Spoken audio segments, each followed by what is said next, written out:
بنتي بقى مش عايزه تنزل المدرسه تاني، وبتقول لي يا ماما انا هساعدك في شغل البيت. فقلت لها لا، مالكيش دعوه ابدا بشغل البيت، واهم حاجه انك تهتمي بدراستك وتنزلي المدرسه. ده كلها شهر ونص يا بنتي، والامتحانات ايه هتيجي. المهم كل شويه الاقيها ايه سايبه المذاكره وبتروق المطبخ، بتروق الصاله، بتروق الاوضه. هي بصراحه زهقتني وانا مش عارفه اعمل معاها ايه. ولما باجي اكلمها تقول لي انا عايزه اساعدك، وما بترضاش ابدا تذاكر، وكمان مش بترضى تحضر في المدرسه.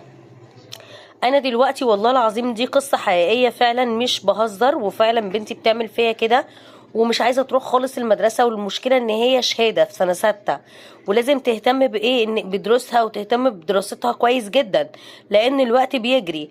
وهي كل دوت، واتفاجئت ان كمان بتقول لي انا ما خدتش ولا حصه في الدين. هنا بقى كانت الصدمه بصراحه. يعني هو ايه ده؟